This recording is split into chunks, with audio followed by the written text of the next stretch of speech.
සුබ දවසක් ඔයාලා හැමෝටම මම මයුරී මගේ channel එකට ආදරෙන් ඔයාලව පිළිගන්නවා. එහෙනම් අද මාත් එක්ක නිව්සීලන්ත වල ලස්සන තැනක් බලන්න යමු. හරි, අපි දැන් ඉන්නේ වාහනේ. දැන් යන ගමන් තමයි ඉන්නේ.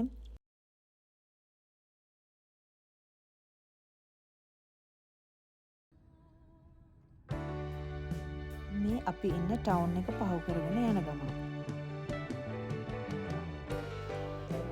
මේ ඕටම් එක හින්දා අවට පරිසරේ පුදුම තරම් ලස්සනයි.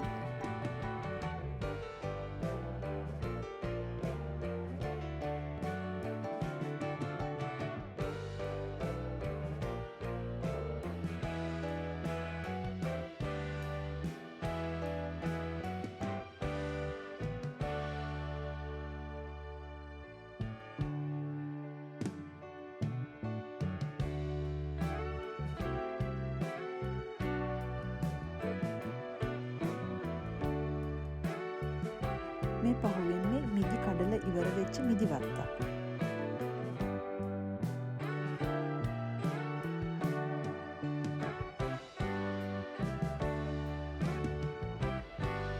අපි දැන් ඉන්නේ ලේක් එක පහු කරන ගමන්. බලන්නකො ලස්සන.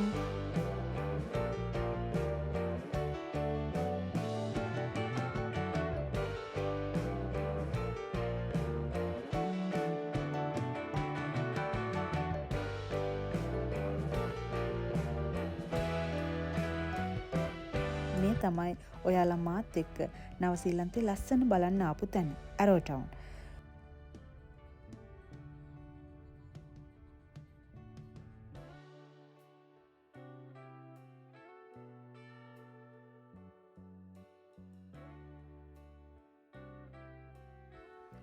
මම ඉන්නේ ක්වීන්ස් ටවුන් වල. ඉතින් ක්වීන්ස් ටවුන් වල ඕටම් එකට හරි ලස්සන තැනක් තමයි ඇරෝ ටවුන් කියන්නේ.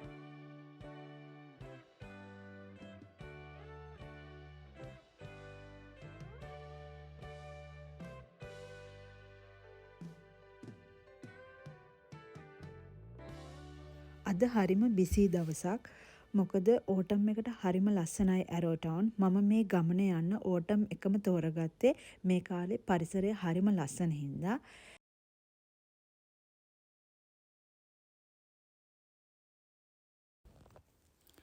ඕටම් එකට ඇරෝ ටවුන් වල ඇනුවල් ෆෙස්ටිවල් එක තියෙනවා. ඒ වුණාට අපි එනකොට ඇනුවල් ෆෙස්ටිවල් එක ඉවරයි.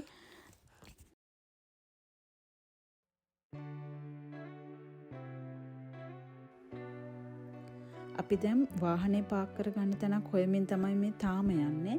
නමුත් අපිට තාම වාහනේ පාක් කරගන්න තැනක් හම්බුන්නේ නැහැ. මොකද අද ඇරෝ ටවුන් හරිම බිසි.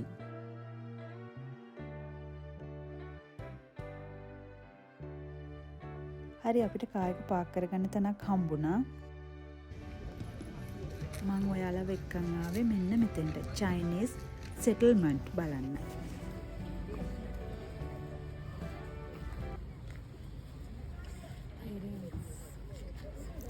එහෙනම් චයිනීස් කට්ටිය නවසීලන්තේ මොනවද කරේ කියලා දැන් අපි බලන්න යමු.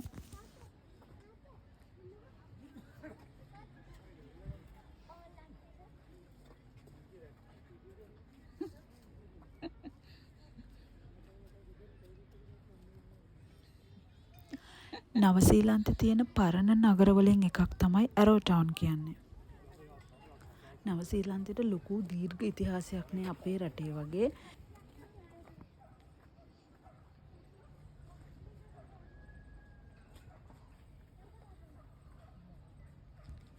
දැන් අපි යන්නේ ලුම්ස්ගේ ගබඩාව බලන්න.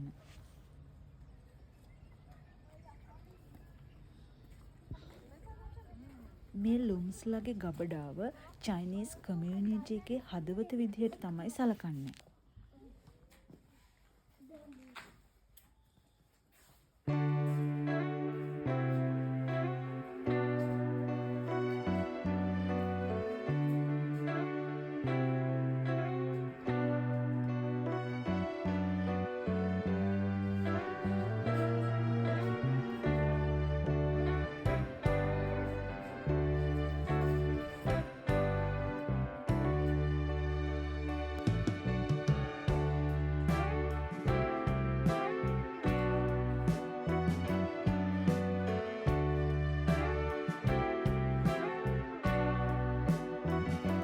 මේ ලොම්ස්ගේ ගබඩාව කාමර දෙකක් තියෙනවා. තව සාලයක් වගේ කොටසක් තියෙනවා. ඒ වගේම කුස්සියක් කියලා හිතන්න පුළුවන් කොටසක් තමයි මේ තියෙන්නේ.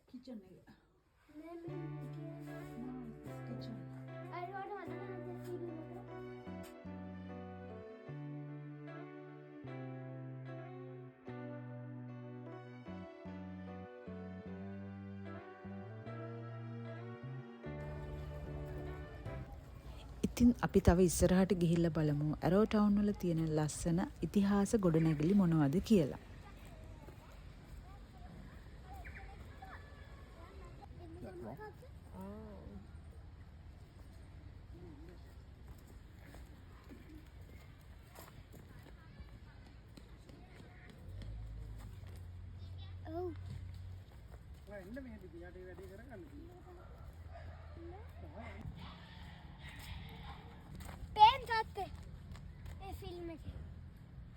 ඉතින් අපේ පුතා හිතන් ඉන්නේ මෙතන තමයි Lord of the Ring film එක ෆිල්ම් කරේ කියලා. එයා ඉතින් අපිට ඒ ගැන කියලා දෙනවා.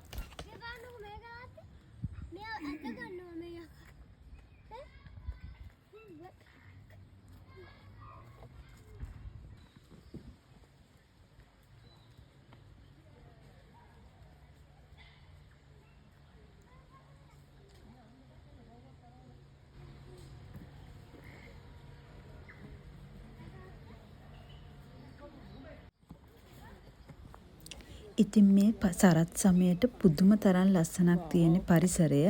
මේ සරත් සමයේ පරිසරය විඳ ගන්න මම හරි ආසයි. මේ ගස්වල කොළ පාට වෙනස් වෙන විදිහ දැක ගන්න. සමහර ගස්වල කොළ රතු පාට, කහ පාට, තැඹිලි පාට, ඒ වගේම සමහර කොළ පාටටම පුදුම තරම් ලස්සනක් ගෙන දෙන්නේ ඒ පරිසරයේ. අපි මෙහෙට එනකොට සමහර ගස්වල කොළ සම්පූර්ණයෙන්ම හැලිලා ගිහින් මේ තියෙන්නේ තවත් ඒ වගේ ගොඩනැගිල්ලක්. චයිනීස් පතල්කරුවෝ තමයි මේවා පාවිච්චි කරලා තියෙන්නේ.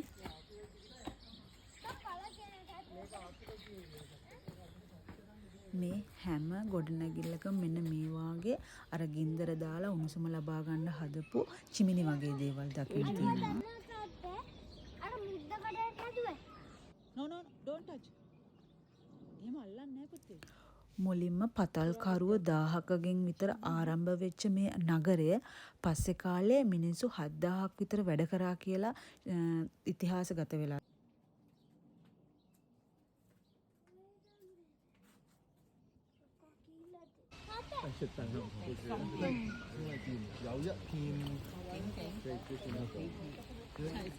ඉතින් එහෙම හිටපු මිනිස්සු මේ වගේ ගෙවල් හදාගෙන සීතලෙන් ආරක්ෂා වෙන්න වගේම ඔවුන්ගේ අවශ්‍යතාවයන් සඳහා මේ ගෙවල් පාවිච්චි කරලා තියෙනවා. ගෙවල් හරිම පුංචි කොට බිත්ති වලින් තමයි තියෙන්නේ. ගල් වලින් වගේම සමහර ගෙවල් ලී වලිනුත් හදලා තියෙනවා. Yeah.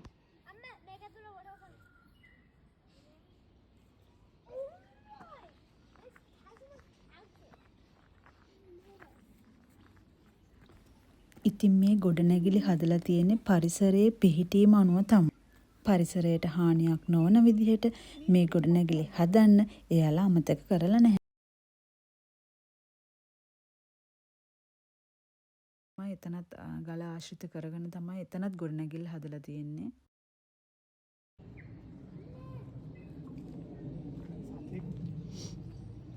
අපි දුවන්නේ මේ ඉන්නේ අපේ පුංචි මාර්ගෝපදේශකයා. එයා අපිට විස්තර කරනවා, අපිට කලින් ගිහලා හැමදේම පෙන්නනවා.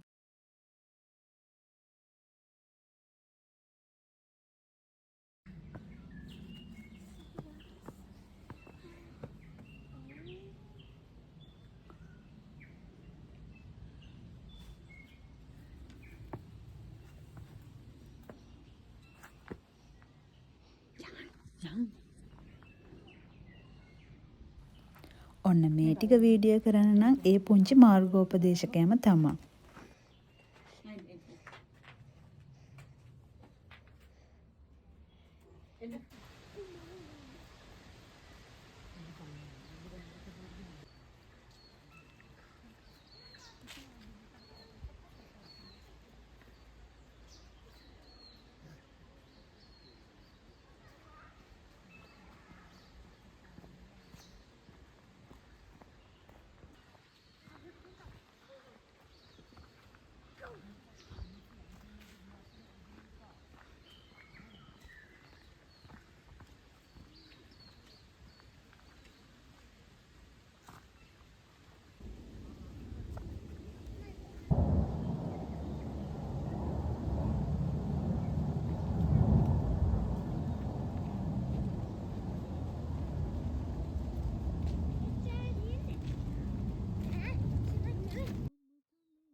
ඉතින් මට හරි ආසයි මේ වගේ දේවල් දකිද්දි. ඉතින් මට හිතුණා ඔයාලත් එක්කත් ඒ හැමදේම ෂෙයා කරගන්න ඕනි කියලා.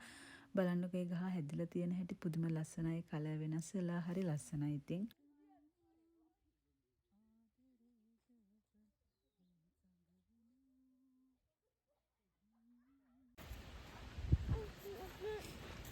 අර ගෙදරට එන්න ඕනේ. ඉව ගෙවන්න. ඈ? ගෙවන්න. ඇයි? අර ගන්න.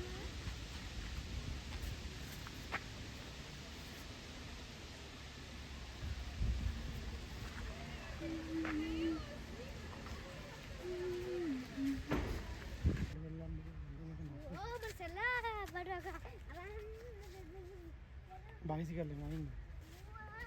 බයිසිකල් එනවා.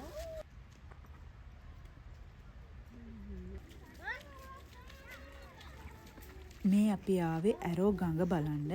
මේ ඇරෝ ගඟ ආශ්‍රය කරගෙන තමයි පතල්කරුව රත්තරන් හොයලා තියෙන්නේ. ඉතින් කොහොම හරි 1863 විතර වෙනකොට රත්තරන් කිලෝ 340ක් විතර පැටෙව්වා කියලා වාර්තාගත වෙලා තියෙනවා.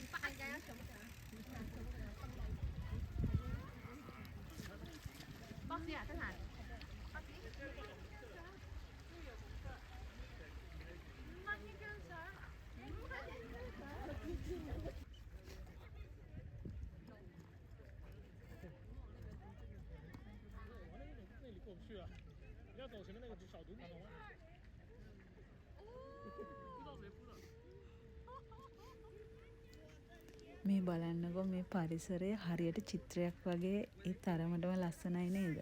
ඉතින් මාත් ආසයි ඒ ලස්සන බලාගන්න. දැන් මම ඔයාලා එක්කගෙන ආවේ අරෝ ටවුන් එකට.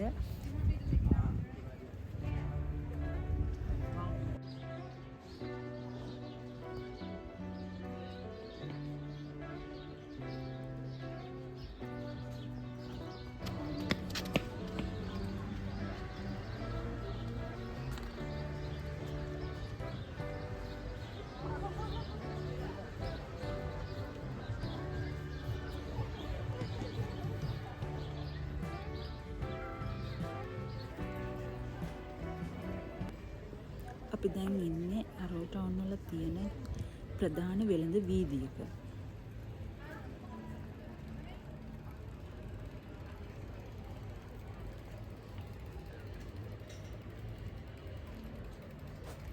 අරෝ ටවුන් වල තියෙන මේ වෙළඳ වීදිවල අදටත් වැඩිපුරම දක්නට ලැබෙන්නේ ගෝල්ඩ් ෂොප්.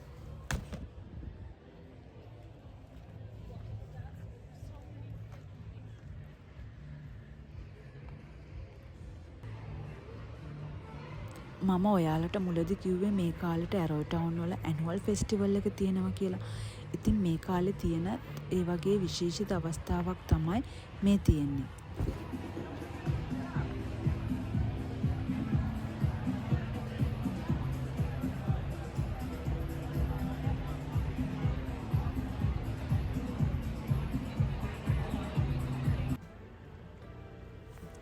මම දැන් ඉන්නේ එයාලගේ ප්‍රධාන වෙළඳ වීදියක් වෙච්ච බකින්හම් ස්ට්‍රීට් එකේ.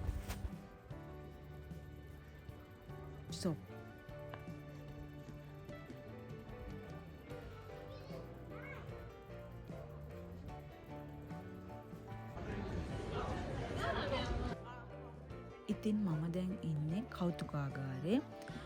මෙතන තියෙනවා ගොඩක් විශේෂ දේවල්. මේ ඇතුල් වෙන තැන එතන තියෙනවා භාවිතා කරපු සමහර උපකරණ. ඒ වගේම මේ කොටසේ තියෙන්නේ ඇරෝ ටවුන් ගැන ලියන පොත්පත්, ඕනමන්ට්, චිත්‍ර, ඒ වගේ දේවල් තමයි මෙතන යාලා මේ ප්‍රදර්ශනය කරලා තියෙන්නේ. ඉතින් දැන් හුඟක් මහන්සි චූටි බබාට. එයා මාස 3ක් වගේ මම මේ ගමන එනකොට. ඉතින් එයාට ඇවිදලා අවුව සීතලත් එක්ක ෆයිට් කරලා එයාට හුඟක් මහන්සි. ඒ හින්දා එයා ඉතින් කුරු ගන්නවා. මෙන්න මෙතනින් තමයි මියුසියම් එකට ඇතුල් වෙන්නේ. මම හිතුවා දැන් මගේ වීඩියෝ එක මෙතනින් නවත්තන්න ඕන කියලා. මොකද මියුසියම් එක ඇතුළට යන්නේ නැතුව මම ආපහු ගෙදර යන්න තීරණය කරපු නිසා.